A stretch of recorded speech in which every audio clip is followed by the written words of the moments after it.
Epistle to the Hebrews, chapter 12. Therefore we also, since we are surrounded by so great a cloud of witnesses, let us lay aside every weight, and the sin which so easily ensnares us, and let us run with endurance the race that is set before us, looking unto Jesus, the author and finisher of our faith, who for the joy that was set before him endured the cross, despising the shame, and has sat down at the right hand of the throne of God. For consider him who endured such hostility from sinners against himself, lest you become weary and discouraged in your souls. You have not yet resisted to bloodshed, striving against sin, and you have forgotten the exhortation which speaks to you as to sons.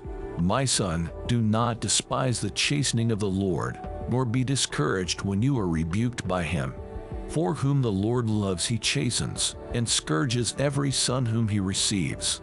If you endure chastening, God deals with you as with sons. For what son is there whom a father does not chasten?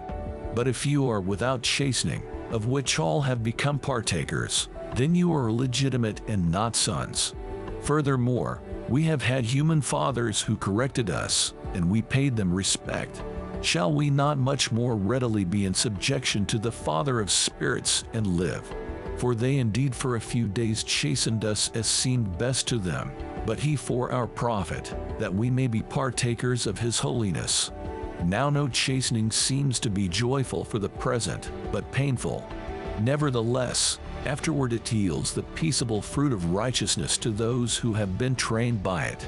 Therefore strengthen the hands which hang down, and the feeble knees, and make straight paths for your feet, so that what is lame may not be dislocated, but rather be healed. Pursue peace with all people, and holiness, without which no one will see the Lord. Looking carefully lest any one fall short of the grace of God, lest any root of bitterness springing up cause trouble, and by this many become defiled. Lest there be any fornicator or profane person like Esau, who for one morsel of food sold his birthright. For you know that afterward, when he wanted to inherit the blessing, he was rejected, for he found no place for repentance, though he sought it diligently with tears. For you have not come to the mountain that may be touched, and that burned with fire, and to blackness and darkness and tempest, and the sound of a trumpet and the voice of words, so that those who heard it begged that the word should not be spoken to them any more. For they could not endure what was commanded.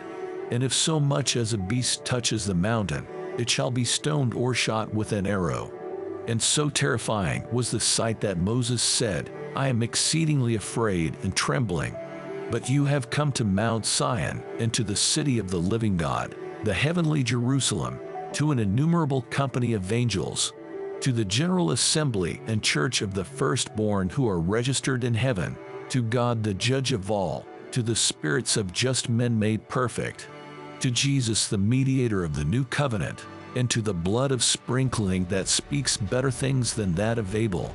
See that you do not refuse him who speaks, for if they did not escape who refused him who spoke on earth, much more shall we not escape if we turn away from him who speaks from heaven, whose voice then shook the earth. But now he has promised, saying, Yet once more I shake not only the earth, but also heaven. Now this, yet once more, indicates the removal of those things that are being shaken, as of things that are made, that the things which cannot be shaken may remain. Therefore, since we are receiving a kingdom which cannot be shaken, let us have grace, by which we may serve God acceptably with reverence and godly fear. For our God is a consuming fire,